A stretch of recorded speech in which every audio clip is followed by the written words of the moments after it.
Hello everyone, Potan here from Pinoy Unboxing, and thank you for joining me as we unbox the new item from Creative. It's their new Creative Sound Blaster Evo ZXR.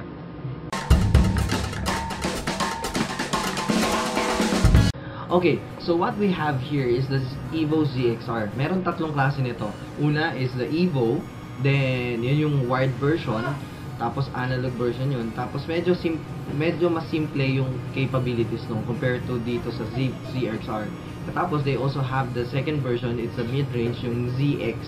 And ito yung top of the line nila, yung ZXR. So, let's find out ano ba yung ilan sa mga features that I like about this headset. Okay, first things first is that it has a active noise cancellation. So, basically, you can turn it on and off with a button. Yan, makikita nyo later dyan. So, yun isa sa mga magandang features nito. Also, it has a SBX AXX1 chips inside. So, what it does is it has a built-in chip that processes the sounds, creating a much deeper, much clearer sound na experience. That's why this headset is, kapag ginamit nyo siya, actually I've been using it for a while. If you use it for your movies or listening to music, and especially playing games, it's flawless. Actually, I love the sounds when I'm using it on my phone to watch movies, HD movies. It's perfect for my movie experience, mostly if I'm traveling. So, isa pang features nito ay it has a NFC and Bluetooth capabilities. So, ano ba yung Bluetooth capabilities? Alam natin yon na wireless experience yun. At the same time, it has a NFC capabilities, lalo na kapag yung inyong device, smartphone, laptops, or any music or na device nyo, na gadget nyo na may NFC, basta itatap nyo lang sa doon sa NFC capable device nyo, magiging paired na sila. Unlike the Bluetooth na traditional, when you're pairing with a Bluetooth capable device, you have to search, scan for devices, then pair. Sometimes it asks for passcode. So medyo long. So in short, NFC shortens that process. Okay. So at the same time, this is especially made for iPad, iPhone, and iPad. At the same time, it also works in Android, both in PC and Mac. At the same time, it has a HD, an AAC, and aptX CSR. Kasi kadalasan na pag may wireless device ka, lalo na pag Bluetooth yung headphone mo, what it does is that it transmits the sound wirelessly. But at the same time, it compresses the sound file, the data, to transmit it faster. So you have trouble, or it compresses the sounds data, at the same time it lowers the quality of the sound. So hindi masyadong perfect yung sound experience mo, music experience, or movie experience. But this one has a chip. That's why whenever it transmit, when you're using Bluetooth mode, hindi niya dina-downgrade yung sound quality. It maintains the quality, and at the same time it processes it with the built-in chips. Okay, so what else? It also has a software that we call SBX Pro Studio. You can install it on both on your Mac, on your PC, or at the same time you can also install the app that you can download via Google Store or Google Play, whatever we call it, or in iTunes. So you can install it and you can use some of the key features there. Actually, it lets you customize your settings for a powerful audio playback experience. So I installed it, na-install ko ito before. It allows you to control the surround settings, clarity, or may crystallizer din siya. Tapos you can also adjust the bass. It has also a smart volume, etc. So you can customize the experience. And at the same time, it has a crystal voice technology that provides crystal clear voice pickup. So this headset, meron siyang built-in mic. So it has two mics. One is for the capturing the noise around you, or the environmental noise.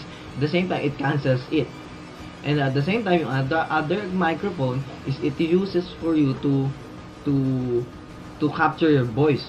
So what this means is that you can also use this headset to your phone when you're answering calls or recording sounds.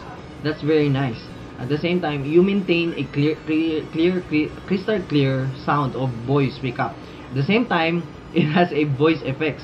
Ang voice effects, I showed it to my cousin before. He called me and I pranked him that I pretended to be a girl. Kasi you can adjust the effects on the fly using the software or application. So whenever you don't want to answer a call, or you want to pretend to be someone, or gusto mo lokohin yung friend mo, you can use voice effects. You can change your voice to any effects that nandun included in the software. Okay, so what else do we have here? It also, mamaya pakita ko na lang sa inyo later yan.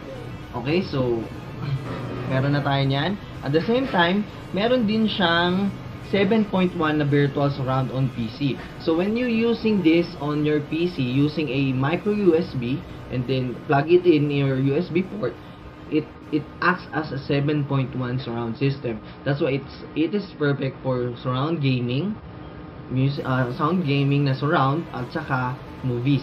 At the same time, it has a 50mm speakers. So talagang boom pow talaga yung sounds nito. At the same time, it has a built-in battery inside of it. Sa akin kasi nakakadalawang movie ako or tatlo. According to the box, it's up to 8 hours. But no problem with the battery. Kasi once you run out of battery, since it also acts as an analog, both analog and digital headphone, you can use it just the normal na cable. At tapos, ayun, analog cable for when battery is empty. So, I will show you that later. Okay. So, now, let's open the box and I will show you what's inside. So, it's now open.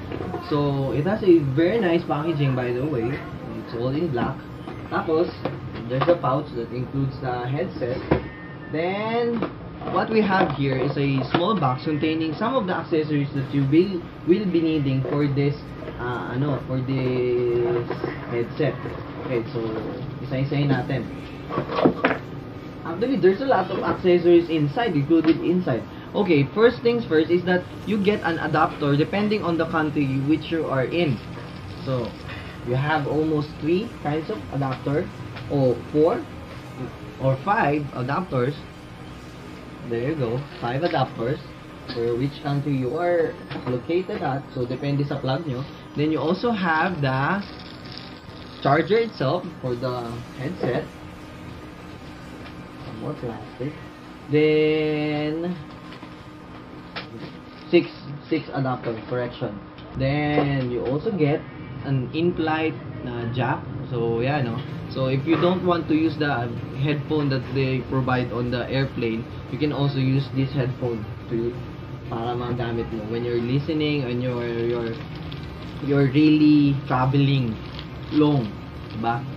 Tapos, you also have a USB to micro USB na cable. It's very long and it's enough to use when you're using it on your desktop or on your laptop, or when you want to hide your device but at the same time you want to use the cable. So it is perfect when you're charging then also. Tapos you also get some warranty notice and some instructions on how to download the softwares and use the device itself. Tapos ito yung sinasabi ko sa inyo na cable na RCA jack na normal na jack. It is gold plated. All the cables are gold plated, so it ensures good quality sounds even you use this after many years. So it uses you can also use this, so pwede mo tong gamitin para sa smartphone mo. As you can see kasi meron siyang mic in, then left and right. Okay, so now that we are ready to see yung headset, so here's the customized pouch that they provided with you also. So what I love about this headset is that when Creative designed this headset, they think or they have this idea na you should travel with it talaga. So I've been using it when I'm traveling via road or airplane. I've been really using this headset, and talaga sabi ko sa inyo, it's portable and it's light even when you're using it for many hours na, and at the same time the sound experience is very, very good. So thank you so much, Creative, for this extra pouch.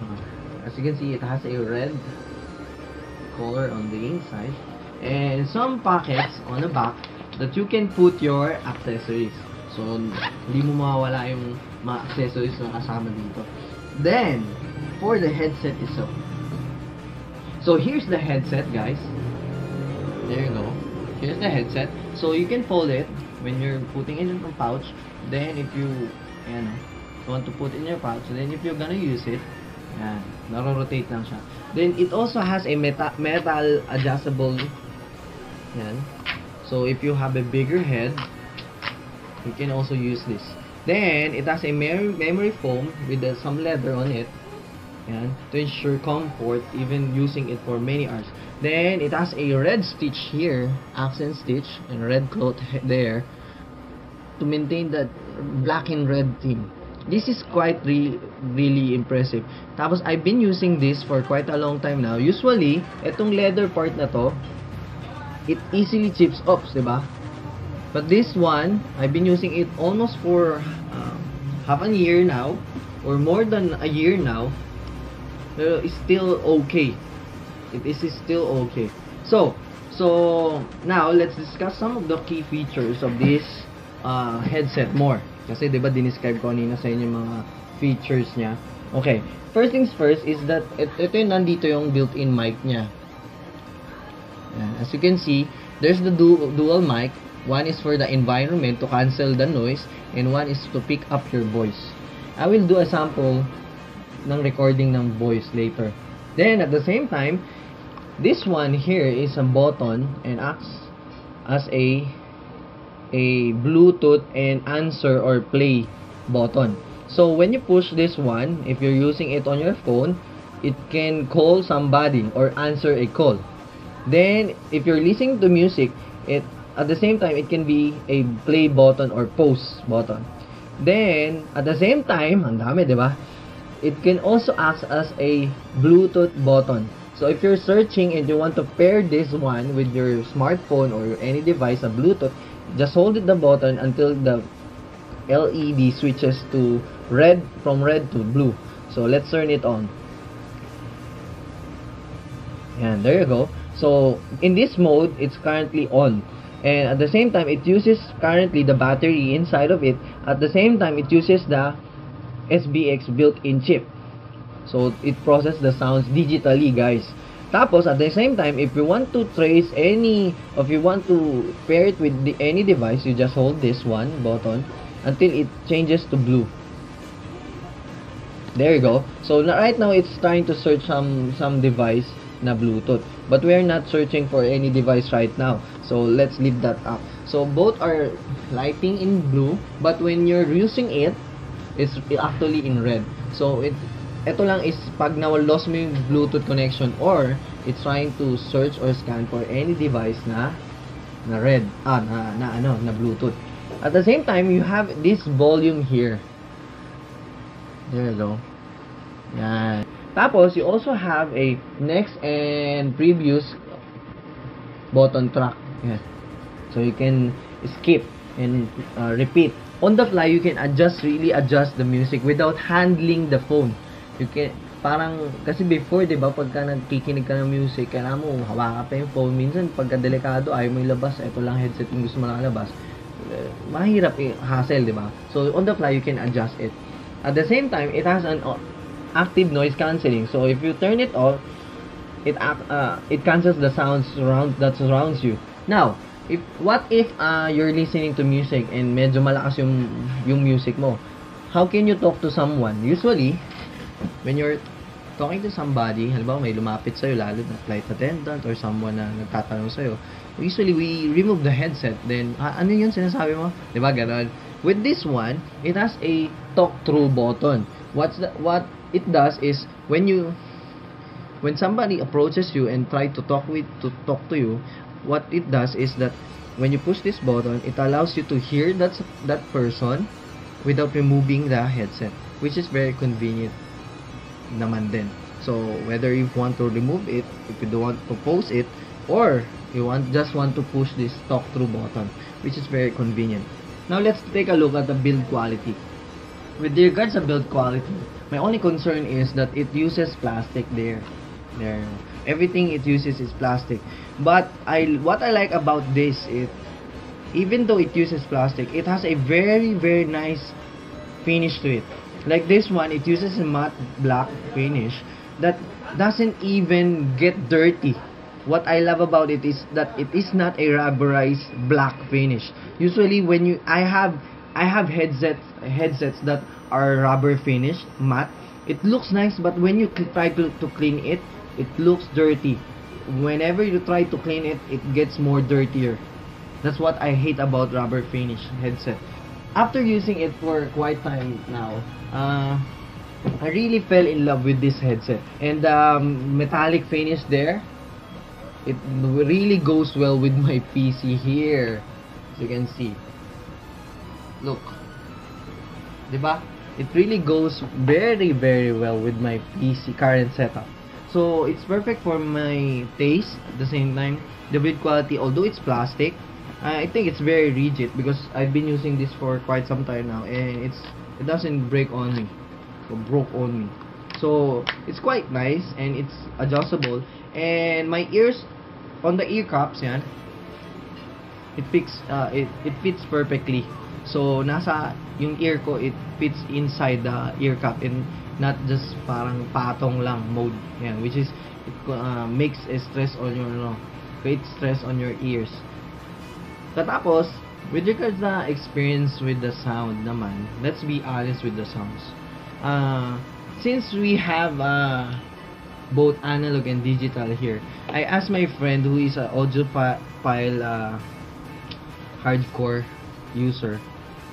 He said na nung in-experience na to, masyado raw digital yung sound. Which is, I understand, because it has a built-in chip inside. So that's why it creates a more digital effect on the sounds. But what it does is, for me, in my opinion, is that it creates more boom, more clarity on your movie experience, and at the same time, more on clarity on your gaming. That's what I love about this headset, is that you can use it both on digital when you need it, and both on analog if you need it. Kasi ito, mostly, I use the digital, mostly Bluetooth or this cable here, when I'm using it for gaming and movies. I use it really regularly. Yan. I use it regularly when I'm listening to, watching movies and playing games. But whenever I'm trying to listen to music, mostly listening to high quality music like FLAC or whatever you use, guys, for HD audio music, I use the analog mode and there. So ensure that the quality of the sound is very nice and the experience. But I have no trouble listening to music both in digital or analog. Ang totoo, it depends on your preference lang talaga. But for me, this guy here is really perfect for my movies, games, and music. I have no complaints with regards this the sound performance of this headset talaga. That's what I love about this headset. It performs very well, it gives you what you want, and it has a very clear voice whenever you're listening or watching movies. That's why I really love about this headset. Although the volume control doesn't work when you're using it in analog, so you should manually adjust the volume on your headset, on your smartphone or device. But whenever you're using it digitally, this volume here works. Now let's move on to the award. This headset is perfect for traveling, lalo na for me. When I'm modding, when I'm traveling, I'm always on the go. So this one really answers my music needs and my movie needs. Yan.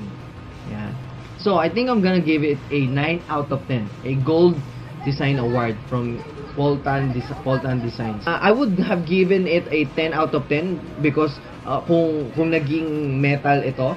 But I understand creative. They maybe try to target the lower market but audiophile lovers. So if you want to experience a audiophile headset, but you're mostly parang somehow nagtitipid, but at the same time you want full music, gaming, and movie experience, this headset is perfect for you. I've been using it really, no doubt. You can see it on my Instagram. I've been really using it, and I really enjoyed using this headset. So I think it deserves a 9 out of 10 award. And thank you so much for watching this video. I hope you enjoyed it. I hope you like it. And if you do, please share it with your friends. And if you have time, you can visit more videos on unboxing and reviews on pinoyunboxing.com. If you want to watch our tech show, it's in teamtechsquad.com. But also, if you want to see more goodies like this one, this hardware here, if you want to see more of that, you can also visit my website, poltandesigns.com. So I'm your host, Poltan, and thank you so much for watching this video. I hope you really enjoyed it, and I hope you have a great time. So see you next time, and take care. Okay, so we're back. So here's our test on the voice recording using the mics, using the built-in mic in here. So right now I'm naka-turn on yung active noise cancellation niya. So I barely hear the background noise. So I'm just hearing my voice right now. Anyway, so that's it. So let's try naman yung voice effects. And now we're back to try the software. So here's the included software that you'll get using the Sound Blaster Evo CXR. So as you can see, it's on music mode. You can switch to movies or gaming, and you can turn on the SBX profile on. So what it does is that pag in-on mo yan, it uses that built-in chip inside the headset. So right now, whatever you're hearing is using the mic here, the mic that is built in on the headset. So here's the Crystal Voice panel. So as you can see, you can turn anything on. So right now, it's saying na naka-on yung ANC or active noise cancellation natin. So let's try the effects mode. So let's try to noise reduction. At the same time, pwede siguro nating noise reduction. Noise reduction. Yeah. There you go. So I hope that works. So whatever you're hearing right now. Now let's try the FX mode. So Here's the FX mode. So I'm male to female right now. So I do not hear whatever effects right on boses ko ngayon. But if it's funny, then thumbs up na lang alien. Good. Yan, hello, hello mga kaites. Yan. Filtrator. Marami siyang filter. So, deep voice. I have a deep voice right now. Tama ba? If you want to use if you're female, you want to use it as, you want to voice out as a male, pwede rin. Female to male. Pero right now, male kasi ako eh. Okay. So, you can also use Marlene. Pero pa siyang emo, ayan, emo. Tapos meron din siyang neutral. So if you want to use your normal voice, yan. And at the same time, meron din siyang Stable, I don't know kung anong ibig sabihin o meron siya robotic. Oh, robot. I am robot. Robocop. Diba? Yes. So we're back to normal. Yan. I hope it's normal again. And at the same time, you can configure the headphone as a surround, 7.1 surround. Yan. You can also use that. And you also use mixer, so you can adjust whatever you want to adjust here. So on the fly using and also it has an indicator kung ano na lang yung battery life nung headset mo whenever you're charging it. So if you're charging it, malalaman mo kung full na siya. So that's it. Thank you so much for watching this video, and I hope you enjoyed our test video recording using the microphone using the microphone that is built in on the Creative Sound Blaster Evo ZXR headset.